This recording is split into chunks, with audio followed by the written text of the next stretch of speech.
Glória a Deus. Bem-vindas. Que bom ver vocês em minha casa. Faz tempo que a gente não se vê, né? Glória a Deus. Meninas, é muito bom a gente estar aqui na presença do Senhor. E Deus, Ele tem a sua multiforme graça de falar conosco. E hoje Ele vai usar uma jovem para falar com a gente. Hoje é o dia da minha norinha querida. Acho que a mãe dela vai ver ela a primeira vez pregando, né? Já viu? Ah, então tá. Eu acho que você já viu a Camila abrindo o culto, né? Não, uma outra vez que eu fiz ela... Ah, glória a Deus! A gente compartilha a mesma filha, tá, gente? Glória a Deus. Eu louvo a Deus porque Ele me deu 4 filhas do coração, né? E a Camila é a primeira delas. E parabéns pela filha que você criou, viu? Parabéns, que essa menina é uma bênção mesmo. Ela é uma, não é porque minha nora não, mas ela é uma bênção. Deus deu uma unção especial para ela, uma graça, sabedoria.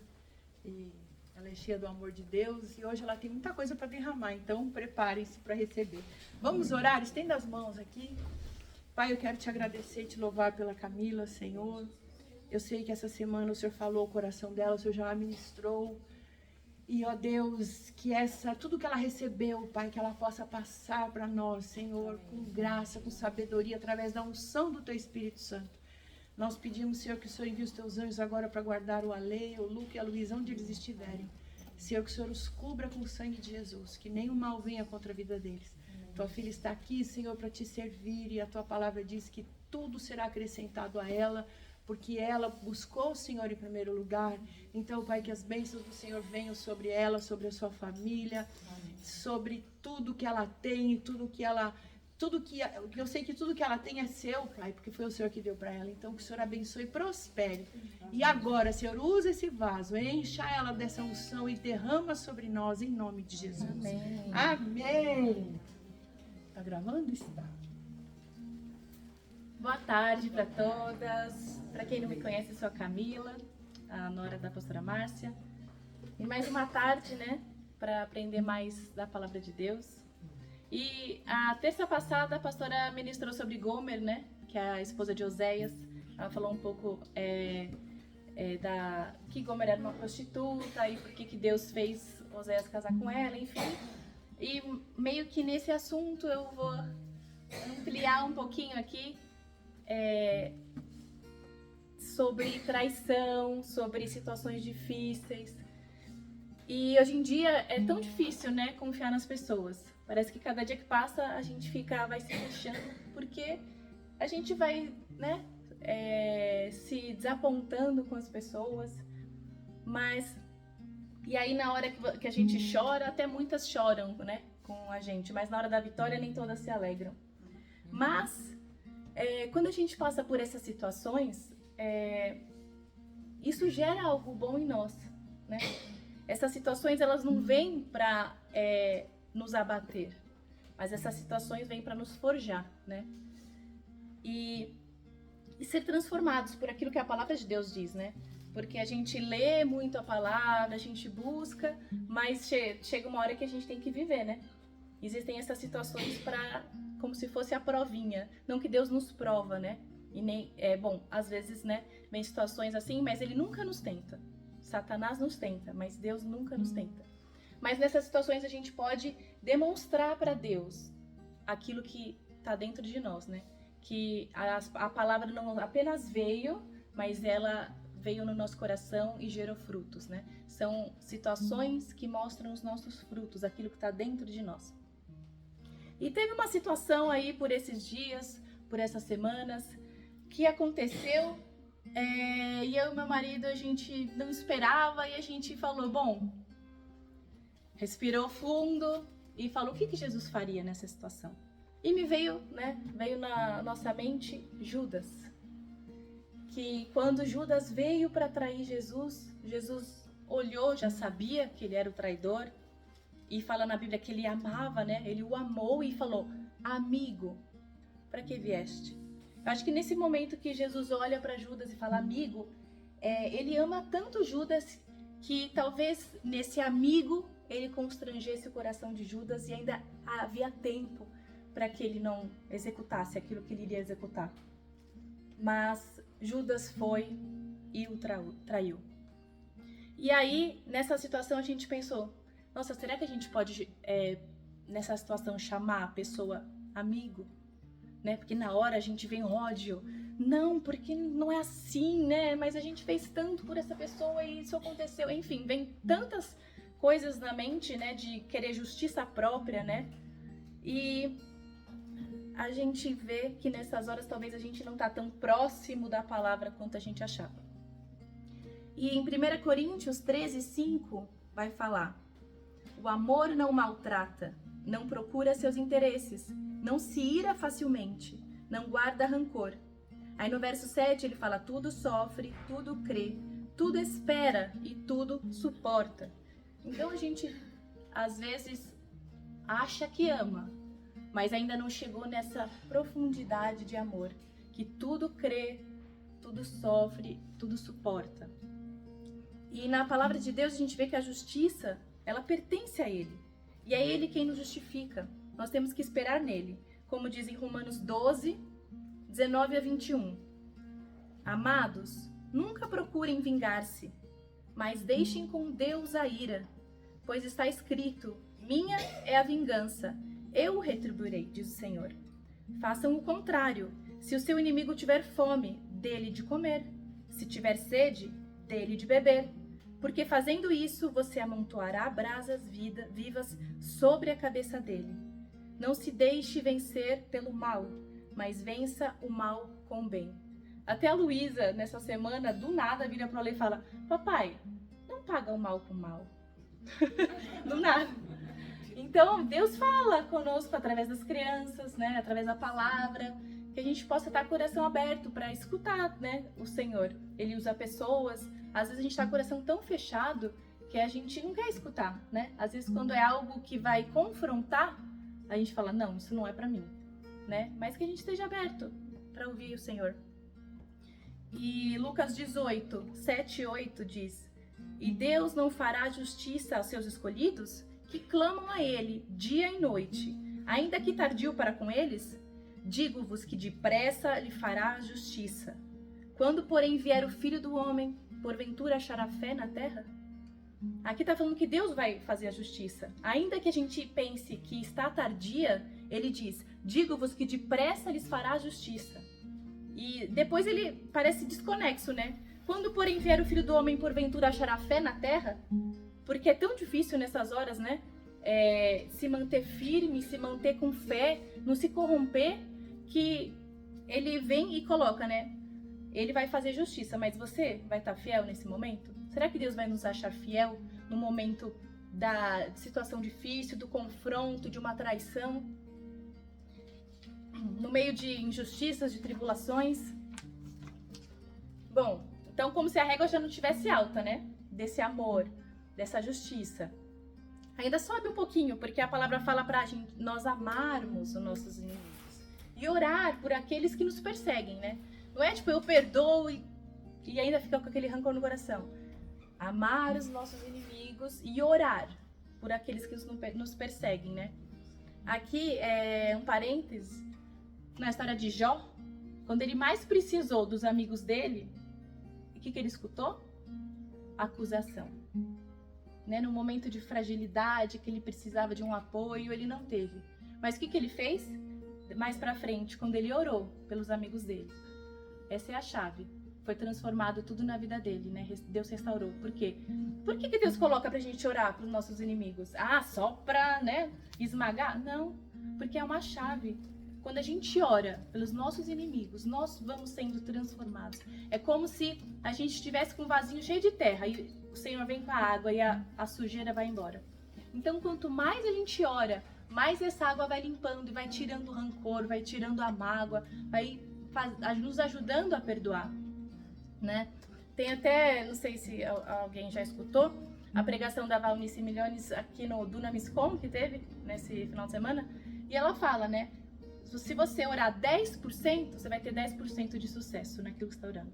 Se você orar 20%, 20% de sucesso. Porque a chave é a oração. Se orar 100%, é 100% de sucesso. Quanto temos parado para orar? Assim, a gente já quer resolver, né? Mas a resolução do nosso braço vai até certo ponto, vai até aqui.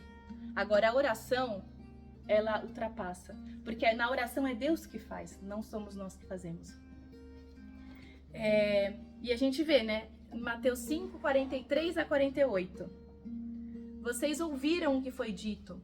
Ame o seu próximo e odeie o seu inimigo. Mas eu lhes digo, amem os seus inimigos e orem por aqueles que perseguem, para que vocês venham a ser filhos do seu Pai que está nos céus. Porque ele faz raiar o seu sol sobre os maus e bons e derrama chuva sobre justos e injustos. Se vocês amarem aqueles a que amam, que recompensa receberão? Até os publicanos fazem isso.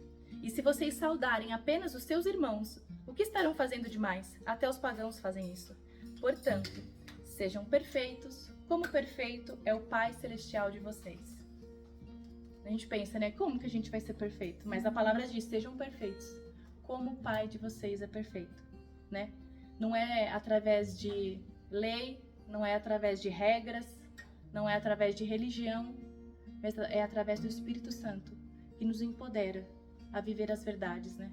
A seguir o caminho de justiça, mas não a nossa justiça, a justiça dele. Que diz em 1 Coríntios 10, 13: Não sobreveio a vocês tentação que não fosse comum aos homens. E Deus é fiel. Ele não permitirá que vocês sejam tentados além do que podem suportar. Mas quando forem tentados, Ele lhes providenciará um escape para que possam suportar. Ou seja, a força vem de quem? Vem do Senhor. Ele providenciará o escape para que possa suportar. 2 Coríntios 1, 21 e 22. Dá para ler a Bíblia inteira aqui, né, sobre esse assunto. Ora, é Deus que faz que nós e vocês permaneçamos firmes em Cristo.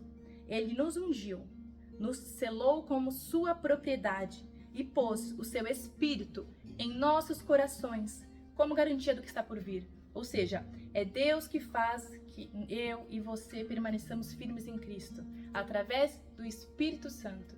Assim foi com Jesus, ele tinha o Espírito Santo, e o mesmo Espírito que estava nele está sobre nós, né?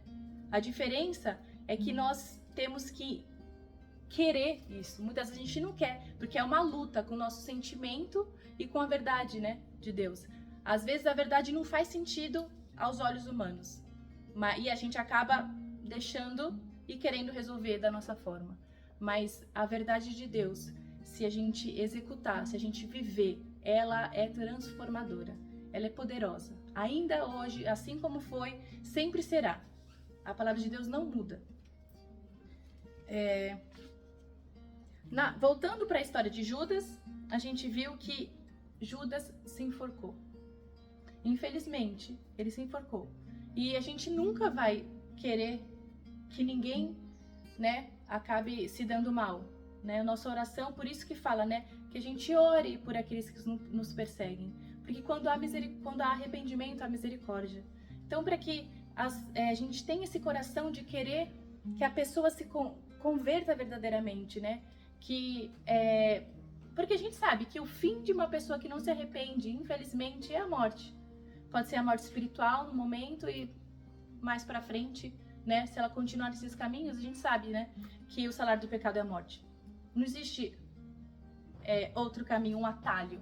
Existem dois caminhos, né? Você andar na verdade, na palavra de Deus, ou na sua própria vontade, nas coisas que você quer, nas coisas dessa terra. E o fim de andar na palavra de Deus é a vida eterna. E o fim daqueles que não se arrependem, infelizmente, é a morte. A semeadura, ela é opcional. Você pode escolher o que você vai plantar. Eu quero plantar banana, quero plantar maçã, mamão, qualquer coisa. Você pode escolher. Agora, a colheita, não.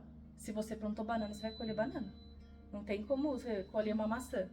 Então, é por isso que é muito importante a gente analisar aquilo que nós temos semeado, né? Nossas atitudes são as sementes que estamos lançando, né? O que as nossas atitudes estão dizendo de nós? É aquilo que nós vamos colher, né? E a gente vê também da mesma forma na história de Esther, quando Amã, ele armou uma forca para Mardoqueu, né? Ele quis fazer algo ruim para Mardoqueu, ele tinha inveja, ele tinha ciúmes, né? Ele queria poder, ele queria cargo. E no fim, o que aconteceu? A história se reverteu. Ele foi enforcado na própria forca que ele fez para Mardoqueu. Então, uma hora a conta chega, né? Infelizmente, uma hora a conta chega. E nesse período, nós temos que ser intercessoras e não acusadoras. Nós temos que interceder pelas pessoas, né? Que às vezes estão sendo algumas pedras no nosso caminho, mas temos que interceder por elas, né? Porque nós que conhecemos a palavra, nós sabemos o fim das coisas. E em Isaías 64, né, fala que a nossa justiça própria é como trapo de imundícia, né? Então, a justiça própria, ela é um copo de veneno. Parece forte, né? Quando a gente quer... não, mas é porque isso é o certo, isso é o correto a se fazer. Né? Ela sempre vem revestida de algo bom, né? Não, porque tem que ser assim, porque eu estou certo. Mas ela é um copo de veneno, né? Será que estamos dispostas a beber esse copo de veneno? Quando a gente quer resolver na força do nosso braço. E o oposto disso é esperar no Senhor, é confiar nele. É buscar nele, né? Buscar na palavra como que devemos agir, o que devemos fazer. A palavra ela é muito atual, né? Ela foi escrita muitos anos atrás, mas todos os dias ela é atual para tudo em nossas vidas, né? Muitas pessoas falam, porque a Bíblia está ultrapassada. Lê a Bíblia todo dia. Se você ler o mesmo versículo todos os dias vai ser diferente para você. Todos os dias o Espírito Santo vai te falar uma coisa nova, né? Ele é fonte inesgotável de vida, inesgotável daquilo que a gente precisa.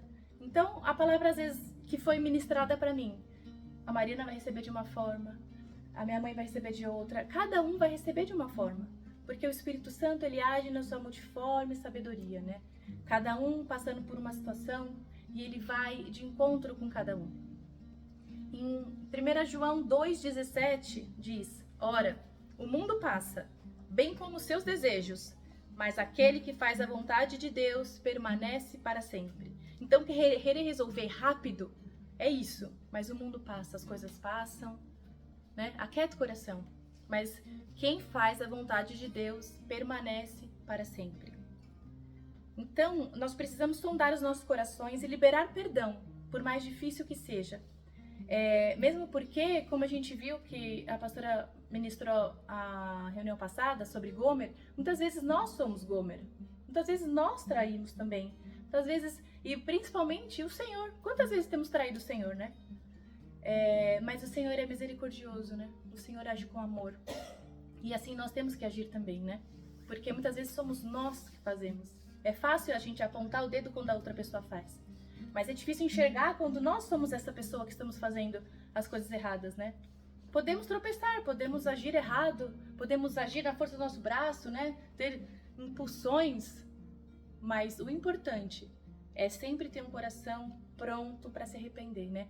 Davi, por que Davi foi um homem segundo o coração de Deus? Porque ele estava pronto para fazer a vontade de Deus, né? Ele pecou, mas ele foi aos pés do Senhor. Senhor, eu pequei, né? Me ajuda. Não tira, pode fazer qualquer coisa, mas não tira a sua presença de mim, né? Então é isso. Não acusar o dedo nem para o outro e nem para si mesmo. Às vezes a gente é tão dura com nós mesmos, né? Nossa, e a gente não se perdoa. Mas o Senhor já nos perdoou. E se a gente não nos perdoar e se a gente não perdoar o próximo, o Senhor também não nos perdoa. Parece forte, nossa, mas isso aí é uma heresia. Mas está escrito em Mateus 6, 14 e 15. Porque se perdoarem aos outros as ofensas deles, também o Pai de vocês que está no céu perdoará vocês. Se, porém, não perdoarem os outros as ofensas deles, também o Pai de vocês não perdoará as ofensas de vocês. Então, é muito sério, né? Às vezes a gente fala, não, tá tudo bem, mas tá tudo bem? Né? Porque isso é muito sério. Se a gente não perdoar, nós não seremos perdoados pelo Senhor. E conforme nós vamos crescendo em maturidade, em conhecer ao Senhor, a gente tem que também crescer nessa santidade. Porque a régua e o padrão de Deus nunca vai mudar. É sempre alto. Por que é alto? Porque Ele deu tudo. E Ele nos dá todas as ferramentas para vivermos nessa régua. Ele não deixa aí falar, se vira. Não, ele dá todas as ferramentas. É só buscar Ele, é só estar na presença dEle. E o maior inimigo nessas horas, né, é o nosso sentimento. Nossa, ele vem, né, como uma avalanche. Mas está escrito na palavra, irai-vos, mas não pequeis. É normal, vem a ira, né? Não tem como você impedir que ela venha. Mas o importante é não agir na ira, né? Não irai-vos, mas não pequeis. Não ser dominado por isso, né? Eu já falei de Jó. E Martinho Lutero diz, né? Que a gente não pode impedir os pássaros de voarem, né? Sobre a nossa cabeça. Mas nós podemos impedir eles de fazerem ninhos, né? Então a gente não pode impedir que o sentimento venha, né? De raiva. A gente pode impedir que ele domine a gente, né? Não, vem aqui, peraí, o que a palavra diz? Posso estar sentindo todo o oposto, mas o que eu vou fazer? Quando a gente age, mesmo não sentindo, a gente vai abafando esse sentimento, né? Outra história, né, de traição também foi com José, filho de Jacó, né? Jacó tinha os seus 12 filhos, né? As 12 tribos. E só que o mais novo, né? José, ele era o preferido do pai. E isso já devia, né, mover uma certa ciúmes ali entre os irmãos e tal. Mas aí José, todo feliz, empolgado, foi contar um sonho que ele teve. Um sonho de que todos se dobrariam aos pés dele, né? O sol, a lua, as estrelas. Então, os irmãos devem ter sentido que, nossa, que afronta, né? Como assim? Todo mundo vai se dobrar diante de você? E os irmãos foram dominados pelo esse sentimento. Infelizmente, pegaram José, lançaram num poço, depois venderam como escravo e pronto. Aí, não sei se todos sabem a história de José, mas acredito que sim, né? José foi levado como escravo, foi cair na casa de Potifar. Aí chegando lá na casa de Potifar, achou que tava tudo bem, né? Aí chega a esposa de Potifar, tenta ele, né? Tenta seduzir ele, e ele não cai na sedução dela. Ela fica com raiva, vai falar com a Potifar, ele vai preso, volta pra cadeia. E aí lá ele vai discernindo sonhos, depois fala pro padeiro lá, lembra dele, não lembrou, enfim. Aí ele volta, depois chamam ele, e aí Faraó tem o sonho das vacas magras, vacas, enfim, ele discerne o sonho, e aí ele é colocado, né, como autoridade máxima ali do Egito. Aí, no começo, os irmãos podem pensar, ai, nossa, ele tá se achando, todos vão se prostrar. Mas qual preço ele pagou para isso, né? Qual preço ele pagou para estar ali onde ele estava? Ele teve que ser fiel, ele teve que ser perseverante. Às vezes lançado lá no poço, né? Que ele pensou, ai Deus, acabou, né? Mas ele sempre foi perseverante. Em todo momento, José foi moído, não para derrota, mas para que quando ele chegasse ali onde ele chegou.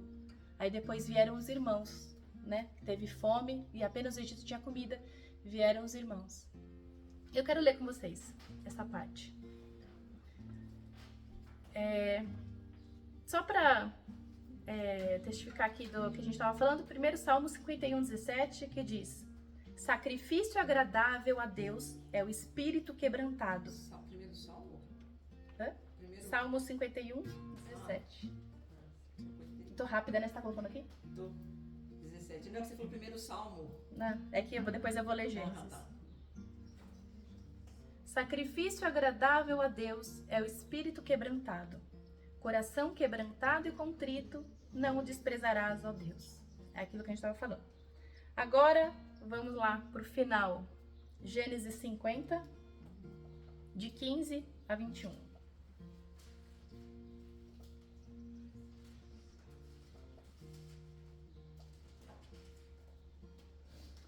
Vendo os irmãos de José que seu pai já era morto, disseram: é possível que José tenha ódio de nós. Certamente nos retribuirá todo o mal que lhe fizemos.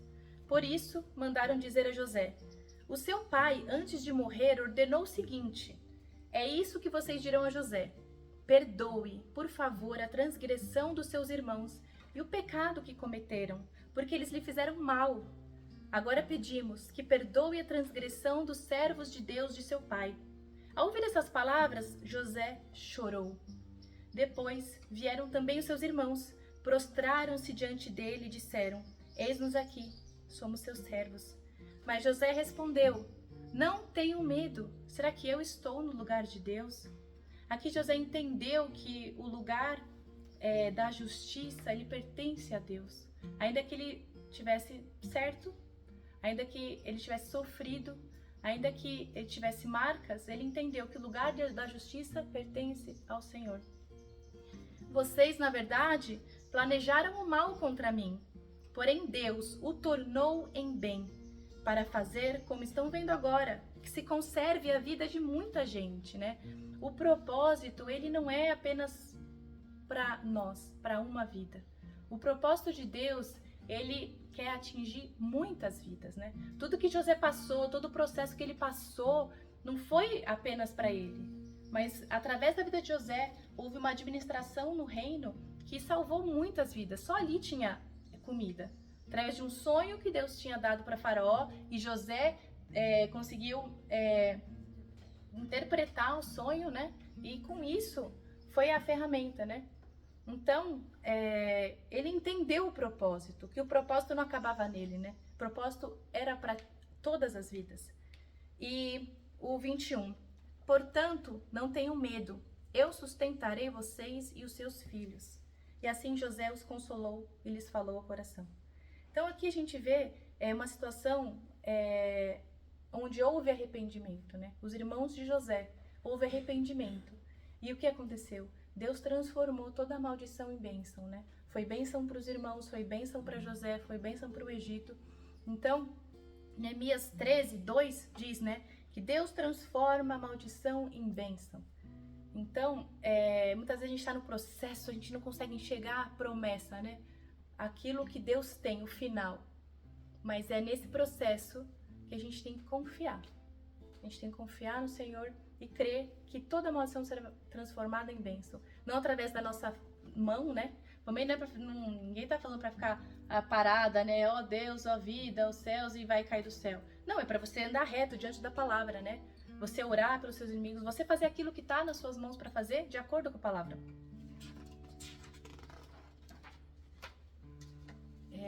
No reino de Deus, as ferramentas, né, que Ele usa nas nossas vidas, elas não estão à venda nas lojas. Elas não são encontradas, né, em prateleiras, em vitrines. Muita gente acha que é assim, né? Qualquer coisa, tá fácil, eu pego emprestado, eu compro. A gente vê em Elias, na história de Elias, né, que foram lá os profetas cortar as árvores para aumentar, alargar lá a escola de profetas. E um pegou o machado emprestado e estava fazendo, caiu na água. Por quê? Às vezes a gente pega emprestado as ferramentas que Deus tem dado para as outras vidas e a gente perde. Por quê? Porque a gente não sabe manusear, a gente não passou pelo processo, né? Por isso que é tão importante o processo, porque o processo vai nos ensinar a manusear a ferramenta da forma correta. E a ferramenta, ela não é feita assim, né? Vou pegar, que nem a Luísa faz, pegar a massinha, que delícia, fazer a ferramenta.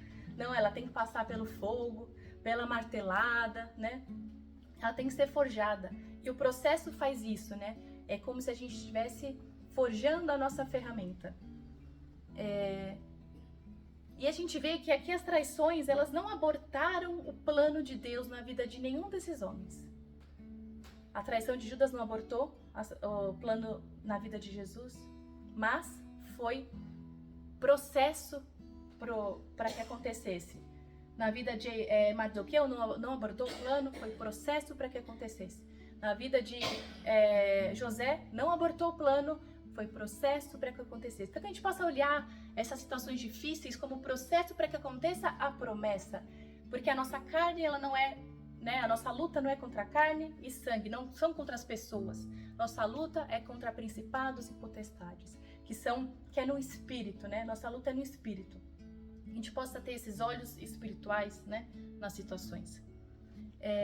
Tiago, tá acabando. 1, 20 a 25.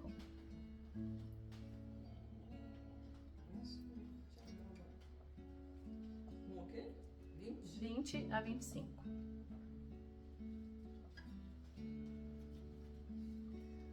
Porque a ira humana não produz justiça de Deus. Portanto, deixando toda a impureza e acúmulo de maldade, acolham com mansidão a palavra implantada em vocês, a qual é poderosa para salvá-los. Sejam praticantes da palavra, não somente ouvintes, enganando a vocês mesmos. Porque se alguém é ouvinte da palavra e não praticante, assemelha-se àquele que contempla o seu rosto natural num espelho. Contempla a si mesmo, se retira e logo esquece como era sua aparência. Mas aquele que atenta bem para a lei perfeita, lei da liberdade, e nela persevera, não sendo ouvinte, que logo se esquece, mas operoso, praticante, esse será bem-aventurado no que realizar. É tudo aquilo que a gente já tem falado, né? Então a gente só vai ter autoridade naquilo que a gente vive, não naquilo que a gente escuta, né? Quando a gente vive aquilo, a gente tem autoridade para ajudar outros, para passar, para que isso seja vida, né? Porque tudo que a gente passa, como eu falei, né, na vida de José, não é só para ele, mas é para os outros, né? A promessa, ela sempre vai ser para espalhar para o próximo. Então, tudo aquilo que a gente passa é que a gente possa passar para o próximo, a gente possa ser uma mão que ajude o próximo. Que na situação de Jó, a gente seja aquele que levanta, não aquele que acusa, né? E 2 Coríntios 1, 3 e 4. Bendito seja o Deus e Pai de nosso Senhor Jesus Cristo. É que tem, às vezes eu coloquei, às vezes está em NVT, às vezes está em NVI, às vezes está em NAA. Bendito seja o Deus e Pai do nosso Senhor Jesus Cristo, Pai das misericórdias, Deus de toda consolação, que nos consola em todas as nossas tribulações, para que, com a consolação que recebemos de Deus, possamos consolar os que estão passando por tribulações, né? Então, aquilo que foi vida em nós, a gente pode jorrar vida nos outros. Aquilo que vencemos em nossas vidas gera autoridade para ajudarmos outros. E com Jesus foi assim, né? Jesus é o nosso maior modelo. E a gente vê em Hebreus 2, 17 e 18. Portanto, era necessário que ele se tornasse semelhante a seus irmãos em todos os aspectos, de modo que pudesse ser misericordioso e fiel sumo sacerdote diante de Deus e realizar o sacrifício que remove os pecados do povo. Uma vez que ele próprio passou por sofrimento e tentação, é capaz de ajudar aqueles que são tentados. Né? Então, se o próprio Jesus foi assim na vida dele, não vai ser diferente na nossa. 2 Coríntios 4, 7 a 11.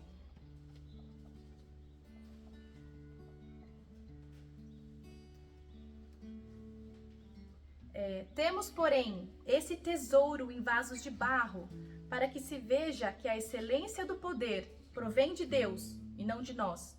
Em tudo somos atribulados, porém não angustiados. Ficamos perplexos, porém não desanimados. Somos perseguidos, porém não abandonados. Somos derrubados, porém não destruídos. Levamos sempre no corpo o morrer de Jesus, para que também a vida dele se manifeste em nosso corpo, porque nós que vivemos somos sempre entregues à morte por causa de Jesus, para que também a vida de Jesus se manifeste em nossa carne. Então aqui está falando, todos nós somos entregues à morte por causa de Jesus, a morte da nossa vontade, a morte da nossa justiça própria, a morte do nosso eu, do querer fazer o nosso jeito, né? Todos os dias nós somos entregues a isso, para que a vida de Cristo possa se manifestar na nossa vida, né? E agora, para finalizar, se a pastora quiser vir, eu vou ler 2 Coríntios 4, ainda na 2 Coríntios, né? 16 a 18.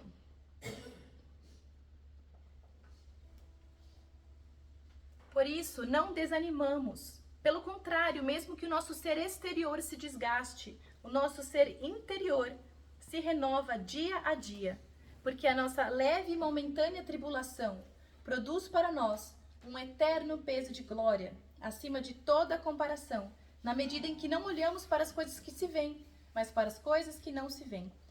Porque as coisas que se veem, elas são temporais, mas as que não se veem, elas são eternas. Amém? Amém. E hoje eu queria fazer uma oração com vocês e a pastora vai tocar aqui um louvor.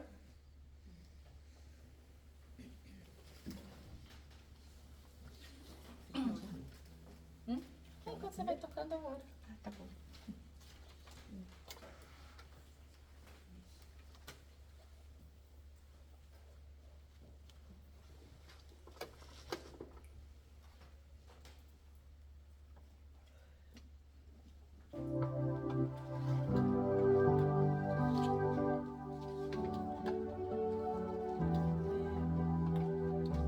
Eu queria orar, você possa fechar os olhos, possa refletir e deixar o Espírito Santo falar no seu coração, que o Senhor te dê forças nas situações em que você se sente presa, talvez pelos sentimentos, talvez por uma dor, talvez por pessoas que possam ter te ferido e que você não consegue liberar perdão, que você possa liberar perdão para essas pessoas, possa entender que você às vezes não enxerga Jesus nessa situação, mas que hoje Jesus venha te mostrar onde Ele está nessa situação, porque todas as situações o Senhor está ali para nos fortalecer, que você possa ver o Senhor te fortalecendo, que você possa ter um encontro com o Senhor nessa situação e que seja curada, e você possa enxergar além da pessoa, você possa enxergar a promessa que o Senhor tem para sua vida, porque essas situações elas vêm para forjar o nosso caminhar, para que possamos crescer em maturidade, para que possamos crescer e ser mais parecidas com Cristo, possamos refletir Cristo. A palavra fala que nós somos cartas vivas, né, do Senhor. Muitas vezes somos a única Bíblia que as pessoas irão ler. Que elas possam ler, Senhor, essa Bíblia que somos nós, possam ver o amor de Cristo em todas as situações, possam ver o caráter de Cristo nas nossas vidas, possam ver o Teu poder agindo, que possamos, Senhor, ser boca de cura na vida das pessoas, em nome de Jesus.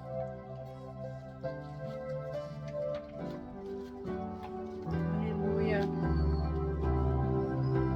Obrigada, Jesus, por essa palavra tão libertadora. Obrigada, Senhor, pela Tua palavra que cura, que liberta e que transforma. Enquanto a Camila estava ali pregando, enquanto a Camila estava ali ministrando algo que ela viveu. E não há nada melhor do que a gente ministrar algo que a gente vive. E é nesses momentos que a gente pode ver quem realmente serve e quem não serve a Deus. Como diz Malaquias, né, 3:18. Aqueles que servem a Deus, aqueles que honram o Senhor como filhos, são aqueles que vivem realmente a palavra de Deus. É muito fácil a gente desejar a vingança das pessoas que estão nos fazendo mal. É isso que nós, com o nosso sentimento humano, fazemos. Difícil mesmo é fazer como Jesus, de chamar Judas, que ele sabia que ia o trair e o entregar, né, nas mãos dos inimigos. É falar para esse Judas: aqui vieste, amigo. Isso sim é difícil. Não é fácil nós perdoarmos aqueles que nos ofendem.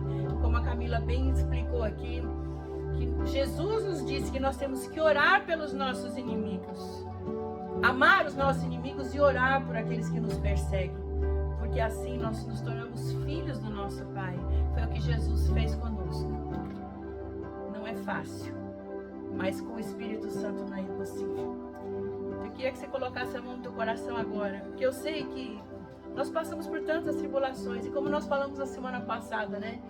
É difícil a gente orar por um governante que faz tanto mal pra gente, mas até isso a gente tem que orar e liberar o perdão, né? Até pelos governantes, que a Bíblia fala que nós temos que honrar as autoridades.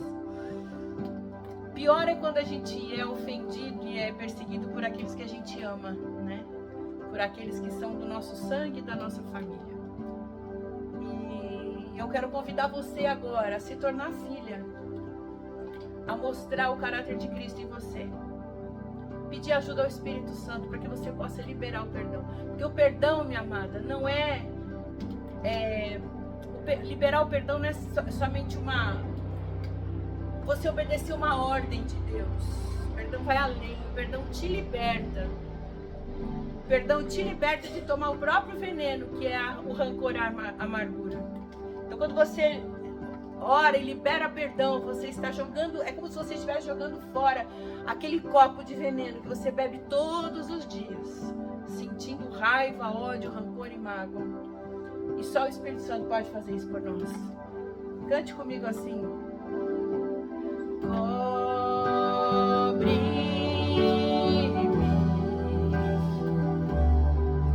com tuas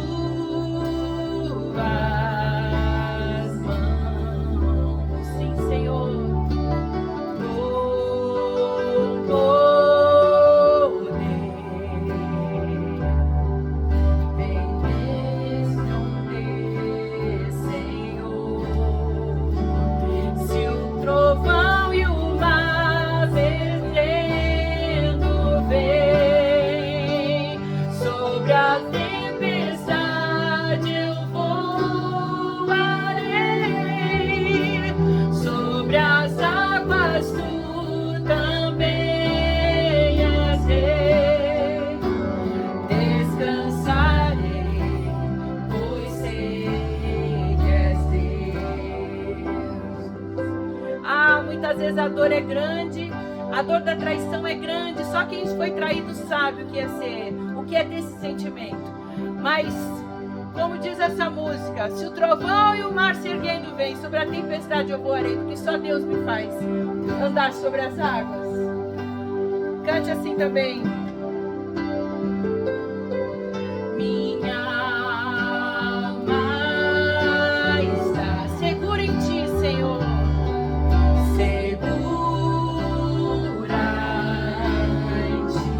Pois ela sabe muito bem, sabe dizer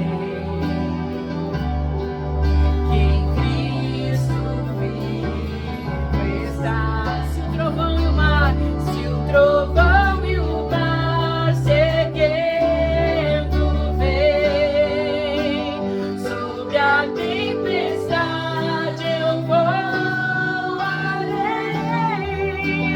sobre as águas, tu também és rei. Descansarei, pois sei que és Deus. Se o trovão e o mar, se o trovão e o mar se erguendo vem sobre a tempestade, eu voarei sobre as águas, tu também és rei.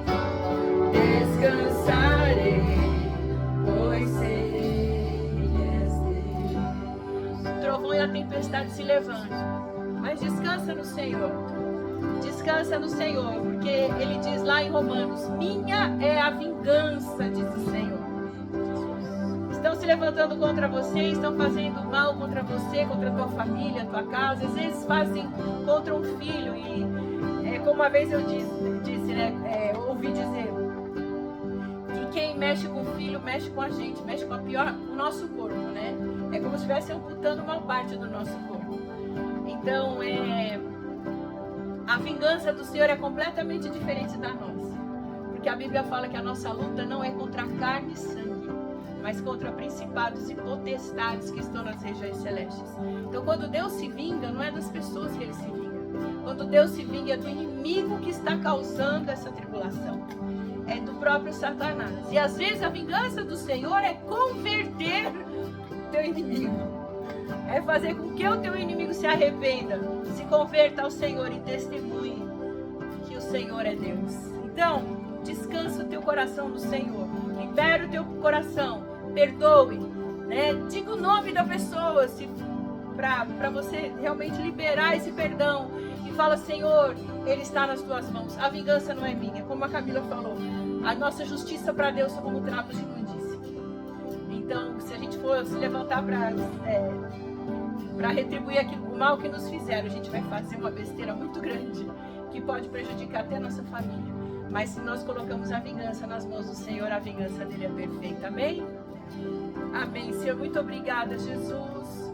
Obrigada, Senhor, pelo Teu Espírito Santo que nos convence do pecado, da justiça e do juízo. E eu peço, Senhor, por essas pessoas que têm feito mal às Tuas filhas, feito mal a nós, nós pedimos que a vingança do Senhor venha sobre eles. Sabemos que a vingança do Senhor não é contra eles, mas é contra os demônios que agem na vida deles, Senhor. Que eles sejam libertos, curados e transformados para a Tua glória. Que nós possamos ver os Teus sinais, os Teus milagres e as Tuas maravilhas na vida de todos eles. Em nome de Jesus. Amém. Amém. Glória a Deus. Amém, queridas. Que bom, né? Que palavra profunda, né? Amém. Pode falar. Posso dar um testemunho? Pode, por favor. Agora era dos testemunhos. É bem fresquinho. Glória a De hoje. Deus.